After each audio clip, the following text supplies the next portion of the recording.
Assalamu alaikum wa rahmatullahi wa barakatuhum. Hi everyone. I don't know when you are going to listen to this, but right now it is currently 23 minutes past 10 p.m. on Saturday, the 23rd of August 2025. I have no idea why I'm telling you the time and the date, but I just felt it was necessary because I am supposed to be sleeping. I'm supposed to be sleeping, but I decided that if I do not record this now, there's a very high chance it's going to get lost somewhere in my mind. And before I remember that, oh, I'm supposed to do this, a month would have passed or two, and I probably would have started advertising or marketing or dropping teasers for the Dangote series. So if this is your first time hearing something like this from me, let me start by telling you my name is Latifa Efwa Anawirokai, but I go by the name Latifa Efwa A because oftentimes my surname is very hard to pronounce and I like it being pronounced right. So, and I like you not biting your tongue. So I just tell you my name is Latifa Efwa A. No, my surname is not Efwa. My middle name is Efwa and my surname is Anawirokai. But you can just call me Latifa Efwa. And this is the backstory, what inspired the tale of From the Ashes. This should be my, let's see, this should be my sixth or seventh episode for this series, if I want to call it that. If I want to call it that, sorry. Um, Inshallah, I'm going to make this short as possible. I don't know how short it's going to be, but inshallah, I'm going to make this short as possible. What I'm here to do right now is just to tell you, is to tell you what inspired From the Ashes, what led to Humaira and Tariq's story, and why I decided this was a story I wanted to write and put it out there. So without wasting any more time, let's get right into it. Now, if we talk about what inspired the story, more times than we like to think about, or more times than we'd like, we hear stories about sexual assault cases, particularly the ones that happen in places where minors or individuals are taken advantage of by those who have authority over them, be it in a place of worship, a place of work, or a place of instruction like a school. We hear about reverend fathers and reverend sisters assaulting students that are in seminary training. We hear about malams and imams that sexually assault kids or even individuals that come for Quranic lessons or for Islamia, because we do more of Quran, we do beyond just Quranic lessons during Islamia. We hear about professors, instructors, directors, bosses, um, team leads who take advantage of people that they are supposed to cater for, people that they are supposed to care for. More often than we'd like, we hear about these cases. And as much as we hear about them, it's not something that I read about often in the books that I purchase. I don't even think I've read about it at all because the cases that I have read about that deal with sexual assault, it wasn't brought up from this angle. And I thought this is something that happens more often. Why aren't we talking about it? Or why aren't there books that write or that are written around it that shed light upon it? So I decided this was something I wanted to do because I like to write books that I would love to read, books that I would want to pick up, I want to pick off a shelf and purchase and get lost in. So I remember this was in 2024, sometime in August, September. I remember reaching out to my beta alpha readers, sorry, not betas, because they read as I write. My beta, sorry, my alpha readers, Maimuna, Sumaya, Nana Hawa, and Jidda. And I remember telling them, what if we wrote a story about a girl who is sexually assaulted in Islamia by her malam, the malam that she loves most, the malam that she looks up to the most. And when she goes home, she doesn't get the help that she needs, and she basically has to go and find help somewhere else. And then some time would pass and she would have to come back only to see that basically like the malam she left behind has grown even bigger, and he's about to amass more authority than he already had, as at the time she was assaulted. And that like basically sets the stage for her to decide she's not going to allow him get away with what he's done, and she's not going to give him the opportunity to hurt even more people than the way he hurt her.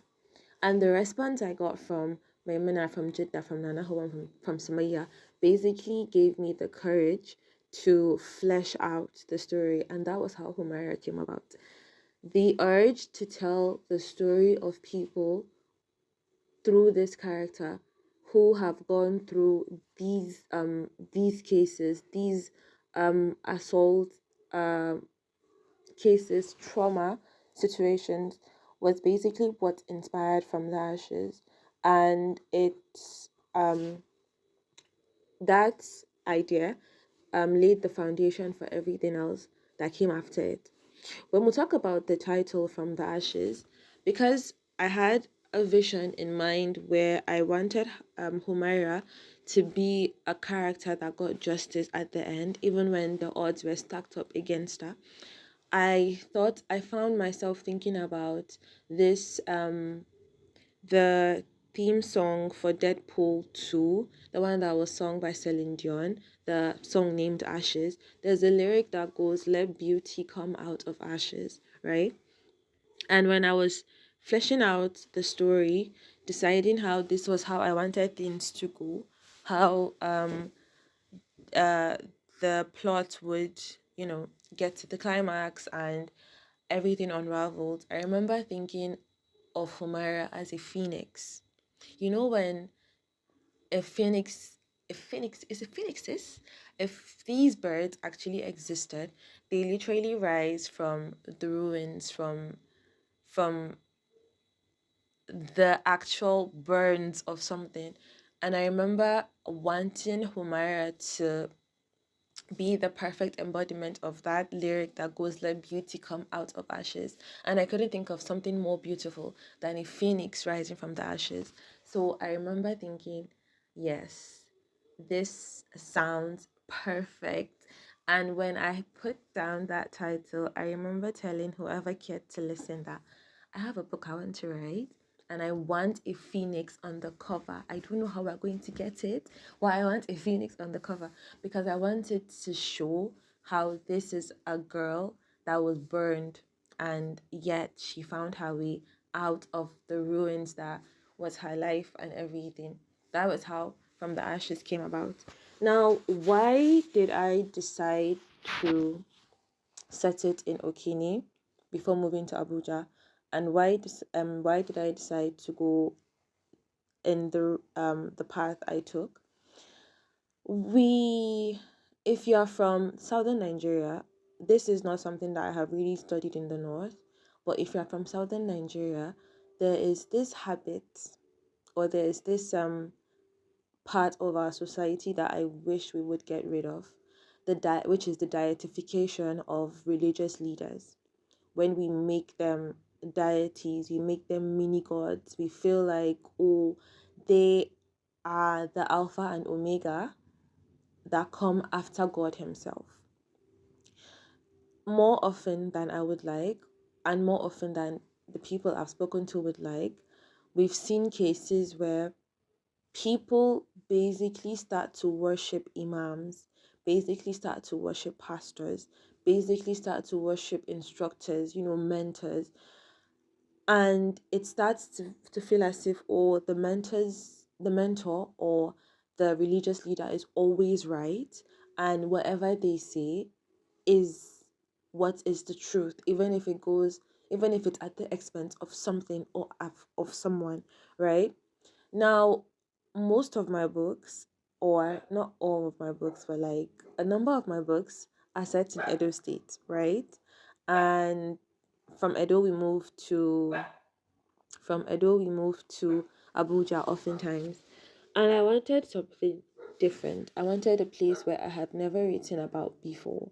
Like maybe I written about them in passing, but not just a major setting.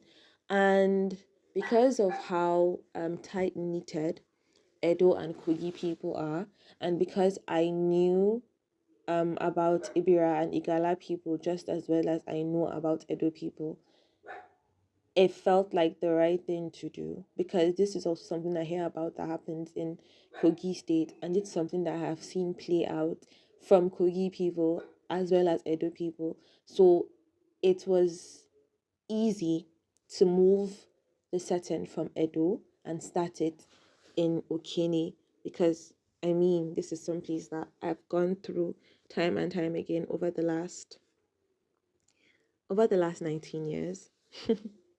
Right? No, over the last 9, 10 years, sorry, 9, 10 years or 14 years. Yes, over the last 14 years, not 19 years. I'm not that old. But anyways, so that was why I started the story in Okine, because this is a phenomenon. English. This is something that I have seen play out. I have seen it happen where um the religious leader, or the mentor figure, is taken um above every other person basically. And when it came to Humaira, right, when we hear about assault cases, our minds are programmed in a way that the person would have support, the victim or the survivor would have support from people that are closest to them, like their family members, their close friends, all of that. But in as much as we hope and we believe that there are support systems for these victims, there are cases where these victims, they are not believed, because the word of the assaulter is taking over theirs. And it still comes down to the dietification of these figures, because I've heard about cases where a, a minor, let me use Islam, a minor is assaulted during Islamia, right? And he or she, most times it's a she, is frightened and told like, oh, nobody's going to believe you. This is the assaulter telling the person, nobody's going to believe you. And this victim basically gathers the courage to tell somebody, maybe her mom or her dad or her sister and something. And when it comes to light, the assaulter immediately kills it down, and he's like, oh, subhanallah, it did not happen. I didn't do that. I would never do that. And although it's rare, I've seen and I've heard about cases where the parents believe the assaulter because he cannot do this. A man of God cannot do that. And even if it means it's at the detriment of their own child, or at the detriment of the person that they love, they would rather stick to that belief of this man of God, this woman of God, this person that I respect cannot do it, than actually believe the words of the victim who is begging for anybody to help. So when it came to Humaira's story, because I was willing to do something different and tell it all the way. This was something that I also wanted to put in as well, to show that it's not every time that the victim is believed, even if it means a family having to break apart because they want to stick to that idea that they have of this particular person that they really look up to. They would go as far, like they would do everything they can to ensure that that ideology that they have, it just doesn't shatter that image they have of that person, just doesn't shatter. I hope I am making sense, because I feel like my brain is all over the place, but I hope you get what I'm saying. Now, when all of that was put into the plot line, it the rest, everything else just came together. Humaira finding help in the least place she expected, with the least person that she didn't even know before then. Having to move out, and basically build her life as much as she can, but the whole tugging back and forth, being unable to erase one part of her life just to focus on the next part. And then the gradual introduction of the male lead, which is Tariq Hussein. Now, when it comes to Tariq, as well as the other characters that are in From the Ashes, when we think about why I brought, or why they came into existence, I talk about how I wanted Humaira to have that support system that she did not get while at home. I didn't want characters that would teach her a lesson, that would, do something that make them stand out. No, I wanted people who were selfless enough, who still believed, or who were still the embodiment of the good that we want in the world around us. I wanted people who were human, who were good-hearted, who would um step up for you without asking for anything in return. People who would move the world for you just because they are that good, or they have that good of a heart. So when I thought about Tariq and his family and those who would work in the firm with Humaira and him, I thought about people that were going to just be lovely. People who knew what was right, people who knew what was wrong, people who were willing to stand for justice, even if it meant they were going to lose everything they had, even if it meant going against forces that they've never gone against before, even if it meant everything was at stake. I wanted people who were going to be Humaira's support system, people who could tell her that we don't have to be related to you by blood to love you. We don't have to be related to you by blood to fight for you. We don't have to be related to you by blood to build safe spaces for you, to want a good future for you. We just have to be good people to be good for you, that kind of stuff. And I knew that there was no way I was going to introduce somebody like Tariq and not fall in love with him, thereby making Humaira fall in love with him as well. And I knew that there was no way I was going to introduce Humaira to Tariq and not have him fall in love with her.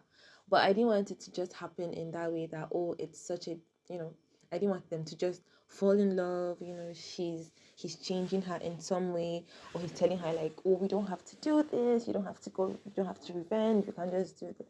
I wanted somebody who was willing to accept her with all, somebody who was willing to accept her with all her brokenness, with all her shattered pieces, with all her scars, and was willing to tell her like, I see you, I see what you're fighting for, I see everything you are doing, and I respect it. Like, I really, really, really, really respect this, and I am willing to stand with you, and I am willing to fight with you, and I'm willing at the end of all of this to build a life with you, and to ensure that you only have goodness for as long as we both shall live.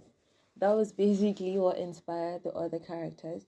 Now, From the Ashes is a book. I think it's a book, one of the books I have, that doesn't have so many characters, where you could, yes, there were like there has to be a lot of characters, but like, if you know me, I like to write books that have diversified characters. You basically have to start remembering, like, who's this again, who's that again, all of that.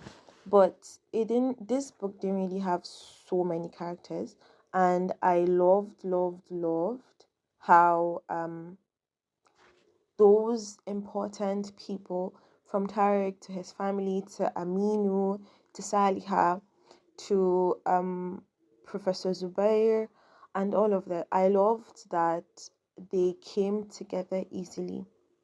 They I loved that they were able to embody the idea I had, and they came out even better than I would have expected. And I love how when we put them and Humaira side by side, how they slowly eased into each other, particularly Humaira, because you can't just trust people after going through everything you've gone through. So, um, yeah, that was basically what uh what I wanted with the other characters, and that was what basically inspired them. Am I still making sense at this point? I hope I am. Now, what did I hope to achieve with From the Ashes? I basically wanted to tell a story I haven't heard people tell before.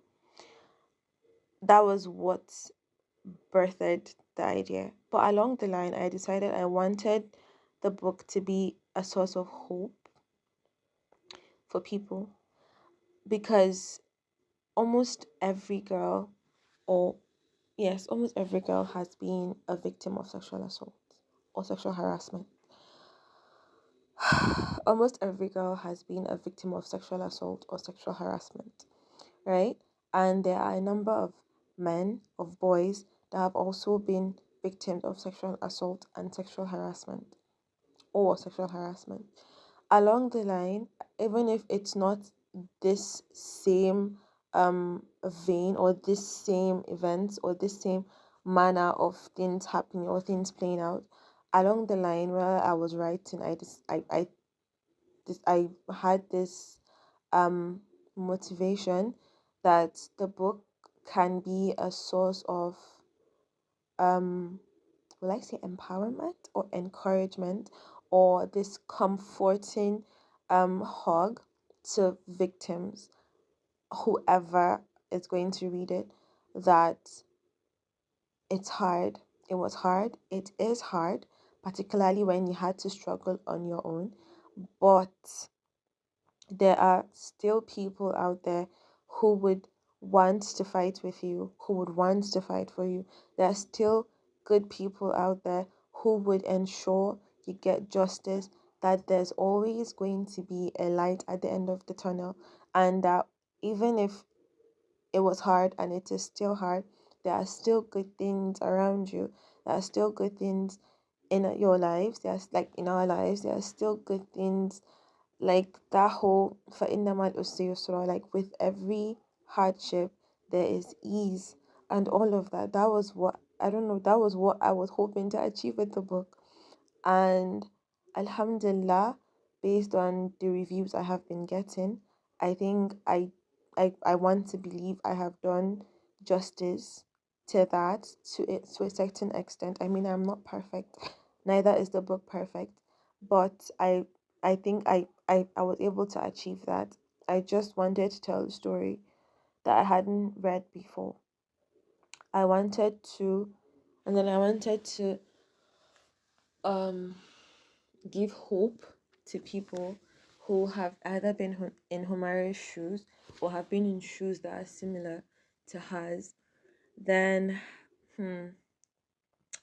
what do I, or how do I hope the world receives the book? I hope the world receives the book with love, with um love, with support, with hands and kind hearts. I hope the world receives the book in a way that when you read it, as you're reading, and even after you're done reading, you see it as a book that sits with you, that you are willing to, what's it called? You're willing to think about, to ponder over, to a book that inspires you to be different, to make a change, to reach out to people who have been affected one way or the other, and to help them in whatever way you can, even if it's just to be a safe space for them. That's how I wish the world, or I hope the world receives the book. This is all over the place. I said it was going to be short. I've spent 25 minutes and it's still counting. I am so sorry. But basically, what inspired From the Ashes was just that urge to tell the story of something that happens more often than we like, yet something that we do not talk about as much as we should. And I wanted it to be like, as Jidda would say, I wanted it's an expose for people, not just we, the youngsters, but also parents, instructors, teachers, whoever, that, you know, these things happen and we have to act differently when they happen. We have to prevent them from happening. But even if they do happen, we have to act differently, because you may never know if the person you think is lying is actually telling you the truth and hurting so badly because you don't even believe them. While the person you can swear is telling the truth is actually guilty of what they're being accused of. So, yeah, that's basically it. I hope I made sense. I'm always hoping I make sense because once I open my mouth like this, I'm always running in circles and it's always the craziest thing. But I hope I made sense. I hope this this was something you enjoyed. I hope I sat with you for almost 30 minutes and made it worth your time and worth your while. So, yeah, this is the backstory, what inspired from the ashes. And inshallah, I would see you, I think, a few months from now with the backstory for the first book of the Dangote series, which is more than amazing. The story of Nabil Nasser Dangote and Asma or Saida Idris. I'm so excited. I'm so excited. I'm not excited because I get to see Zaid. I get to see Zaid again. I get to meet Zaid again. Zaid, Amal, Hanan, Mahmoud, Hawa, Masood, Asia, Mr. and Mrs. Ahmed Shehu, and who else? Who else? The others. Jamila, Catherine, um, I don't think Asma will be there. Husseina, Lukman, Salim. What is that other one's husband's name, Safe? But anyways, I'm excited to see them again, and I hope you're excited as well. But until then, please take care of yourself. Please stay hydrated. Please stay safe, and see you soon, inshallah. Once again, my name is Latifa Efa A. My name is Latifa Efa, and this is bye for now. Assalamu alaikum wa rahmatullahi wa barakatuhu.